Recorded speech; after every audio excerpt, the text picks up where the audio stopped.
Ladies and gentlemen, Black Ops 6 is finally upon us after what seems like decades since the release of an official Treyarch game all the way back in 2020, and I believe that the developers did not disappoint. Call of Duty Black Ops 6 has been met with seemingly positive reviews from a multitude of those within the community, and even those who don't even play the game a lot, with the content for this game being astronomically larger than what people generally would have thought. I know for me personally, I have sunk a good chunk of my life into this game already, and I can wholeheartedly say that I am loving it, and I think the majority of the community at this moment is sharing the same sentiment. However, I would like to share my personal opinions and takes about this mode and mention the few things that I believe need to be changed in order for this game to be better than it already is. No game is perfect, and there is always room for improvement, so let's dive into the features in this mode and discuss the controversies present within the mode as of right now. Now, the first thing that I think desperately needs to be talked about is the boss spam on both of the maps at launch for this game, Terminus and Liberty Falls. This was a problem especially prevalent within past iterations of zombies like Cold War, and was something that I was hoping would not be a major problem within this mode. However, I believe the amount of bosses that can be on the map at one time, especially on higher rounds, can be extremely suffocating. Now, you know, one could just say get good bro, and I totally understand that, but at the same time, the difficulty of this game should not be judged based off of how many manglers or abominations or amalgams spawn into the map at once. So I am praying that Treyarch can maybe lessen the spawns of each boss respectively in future updates, because as it stands currently, the boss zombies of each map I feel are being fought more than the zombies themselves, and that goes for the vermin and parasites as well. However, with boss spam aside, one of the highest, most major criticisms that I have currently about this game is the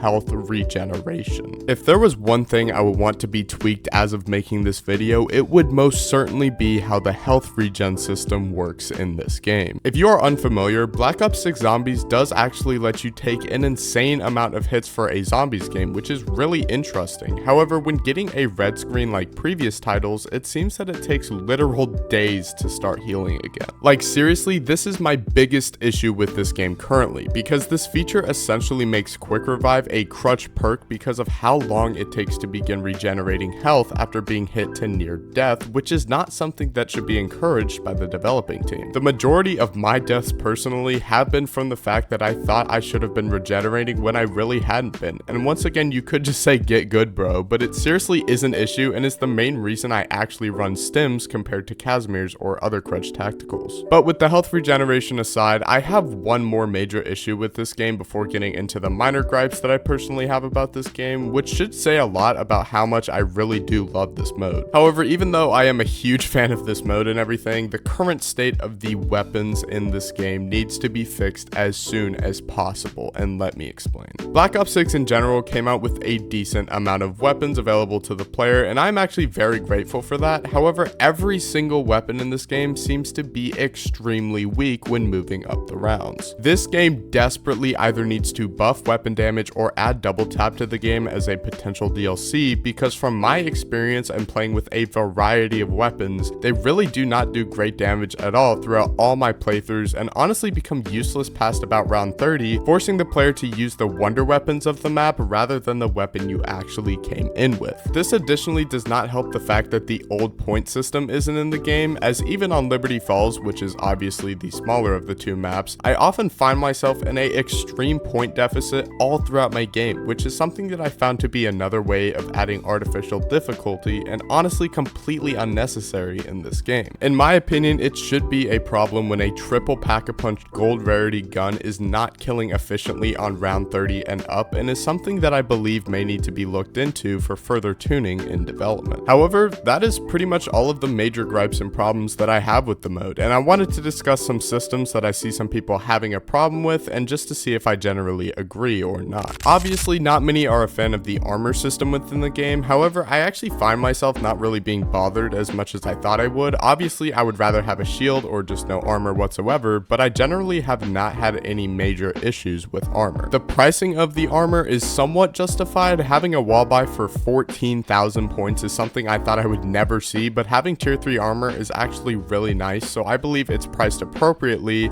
I just wish the point system could be tweaked slightly so I don't have to be on round 30 to afford it. Another thing people seem to be having a problem with currently is the augment progression system, as to many it seems to be extremely slow to fully complete one full research for any given perk, ammo mod, or field upgrade. I can somewhat agree with this, however I am glad it is difficult to unlock these mechanics, as I believe that the augments should be a genuine grind and something that many should feel accomplished in getting, so I'm actually happy to where it is right now, but I would not be upset if it gets changed in the nearby future. Another thing I think should be mentioned is the gobblegum system, and in this game I actually think it's pretty fantastic. I think there could be some minor tweaks such as the amount you get per game, but besides that I am thoroughly enjoying the system. I do wish that there were classic gobblegum though, as I find myself not actually using the gobblegum unless I am doing an Easter egg, but I guess that's just something I personally do and isn't a worldwide issue. I did it in Black Ops 3 and Black Ops 4, so I don't know why I wouldn't do it in this game too. However, let's take a look at each of the maps relatively briefly here. So obviously the bigger, more expansive map Terminus is up first, and it has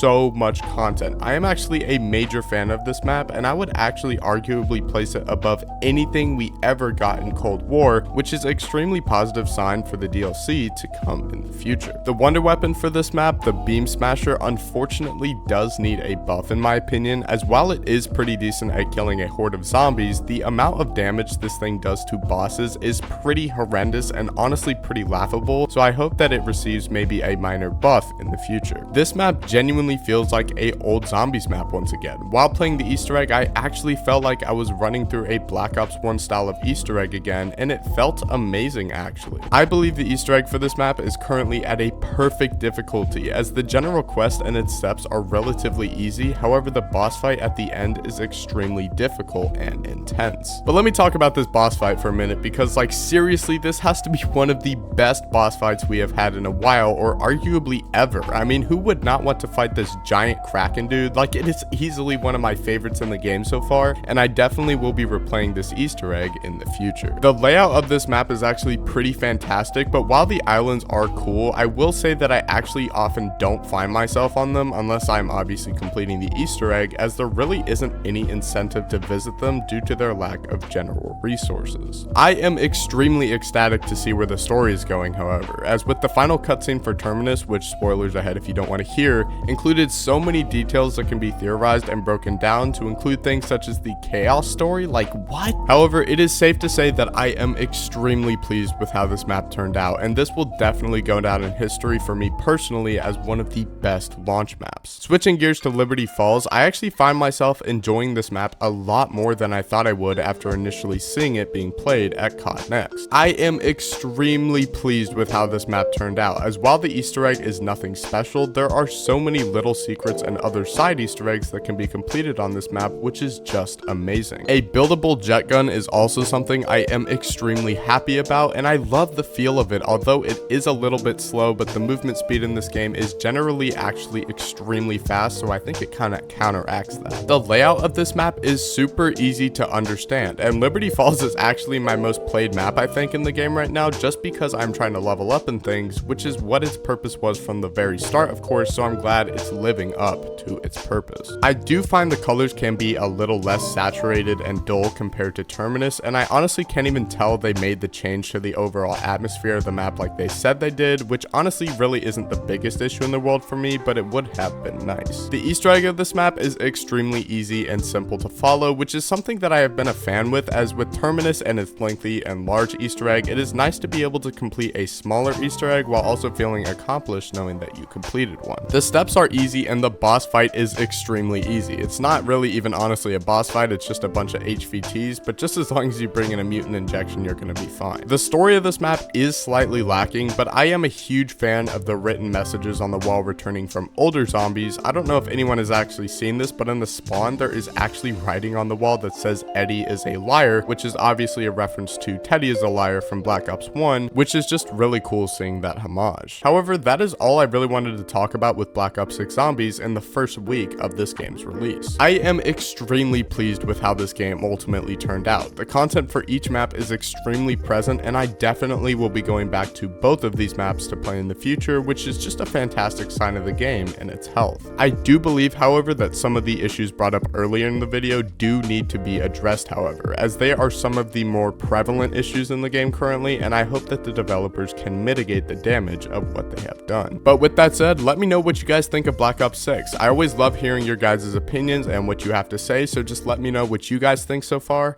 and I will see you guys in the next one. Peace.